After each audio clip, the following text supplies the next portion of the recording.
Parfois, je me dis que aussi je ne faisais pas le travail, si j'allais même faire quoi. Je ne sais pas. Il y a des fois où Dieu fait des choses pour que nous puissions comprendre que tout est vanité sur cette terre. Mais il y a des hommes qui ne comprennent pas. Peut-être qu'ils quitteront sur cette terre sans jamais comprendre. Je veux parler un peu de l'hypocrisie, de la jalousie et de la haine qui règne dans le milieu artistique. Je ne sais pas s'il y a un pays en Afrique où des artistes vivent autant avec la haine, qui sont aussi faux et fausses comme au Cameroun. Je ne sais pas s'il existe un pays en Afrique où tu vois quelqu'un à peine arrivé dans le métier qui veut réaliser en 6 mois ce que vous, en 25 ans, 30 ans, vous n'avez pas réalisé. Et tellement qu'ils sont déterminés, qu'ils sont prêts à tout. Tout. Certains artistes femmes ont de la chance et le privilège qu'avant même d'envisager un projet, le contrat a été validé. Si ce n'est pas dans un appartement meublé, dans une chambre d'hôtel et tout ça, c'est leur chance. Parce que je ne sais pas si il y a des événements hommes où on trouve autant de sponsors et autant de parrains, comme chez ces femmes-là. Et il y a certains parmi elles qui sont tellement hautaines et fausses, qui ne disent pas la vérité à la jeunesse, qui ne disent pas la vérité aux gens qui les regardent, qui ne leur font pas comprendre qu'en réalité, je suis ce que je suis à cause des appartements meublés et machin. Comme la jeunesse d'aujourd'hui est aveuglée, pressée et ne veut absolument réussir, que faire? Le Cameroun, je ne sais pas ce que les jeunes filles d'aujourd'hui veulent devenir ou songent devenir. D'autres se permettent déjà même de faire des vidéos où en direct, elles s'envoient en l'air. Des fois, je regarde comme ça et je me dis, où va la jeunesse? Si nos autorités ne font rien, ça ira de mal en pire, car ça ne va pas. Et je profite à travers cette vidéo pour interpeller nos autorités, s'il vous plaît, de grâce, veillez sur la jeunesse. Veillez sur cette jeunesse. Je vais revenir dans le cas artistique. Il n'y a pas de solidarité dans le milieu artistique. C'est des comédiens. Quand vous vous voyez lors des cérémonies, pour des projecteurs, parce qu'il y a des feux de projecteurs, il y a des photographes et autres, on fait semblant d'être quelqu'un parfait, ou quelqu'un de bien, machin, ceci. Mais après la basta.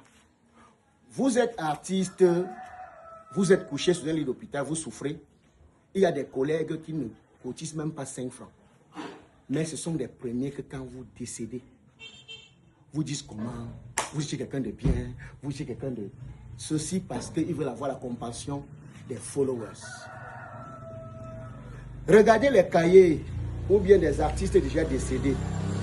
Regardez ceux-là qui ont dû contribuer quand le défunt était encore couché sur son lit d'hôpital.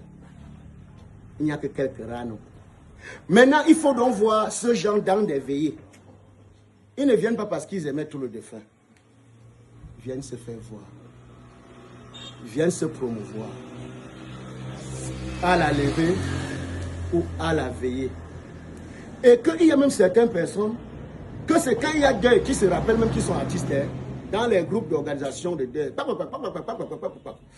Ce milieu est tellement faux, ce milieu est tellement dangereux, que si moi, je me limitais seulement aux actes que certains enfants, que grâce à ce que j'ai fait, ce qu'ils sont devenus, ce que je n'aide plus. Voilà pourquoi dans la vie, aider sans rien attendre. Aider pour le bien. Aider sans calcul. Parce que si tu aides en mettant ou en ayant ou en attendant un retour, tu attendras longtemps et tu risques de mourir de chagrin. Parce qu'il faut savoir que des fois, ceux qui nous causent du tort et qui nous causent réellement du tort, c'est ceux-là à qui on a tout donné. Et qu'à un moment donné, se mesurent à vous. Croyez qu'ils sont même déjà à vous. Vous-même, dans certaines de vos relations, dites comment ce sont eux qui faisaient X, Y, machin. Si j'ai une chose que je remercie à l'Éternel, c'est le talent, la force, la santé qu'il m'a donné. Sinon, ils m'auront déjà eu. Ils sont tellement nombreux. Et sur ce, je dis, ou je ne cesserai de dire, merci à l'Éternel. Merci à mes followers. Le milieu artistique, c'est un milieu à crabe. C'est un milieu où il y a des faux sourires. C'est un milieu où il y a tellement de fausses personnes. C'est un milieu où il y a tellement d'hypocrisie, la haine, comme pas possible. De toutes les façons. Cette vidéo, c'était pour rendre un vibrant hommage. Pas à un ami, à quelqu'un qui était comme un frère, Bissimack, que comme vous, la nouvelle a été foudroyante. Voilà pourquoi, dames et messieurs, un jour, comme chacun de nous sommes venus, chacun de nous partira. Mais personne ne connaît par quelle manière. D'ici, de là où tu es, que ton âme repose en paix. Et il faut savoir que tu es un artiste talentueux, brave et unique à ton genre. Une fois de plus, le Seigneur nous fait comprendre que tout est vanité. Tout est vanité sur cette terre. Ce n'est pas la peine de vivre avec la haine. Ce n'est pas la peine de vivre avec des rancœurs. Ce n'est pas la peine de vivre dans un monde avec la concurrence et autres. Car, quel qu'en soit ce qu'on a réalisé, ce qu'on réalisera ou ce qu'on réalise, on laissera tout. Nous sommes venus sans rien et nous irons sans rien. Bissimack, que ton âme repose en paix.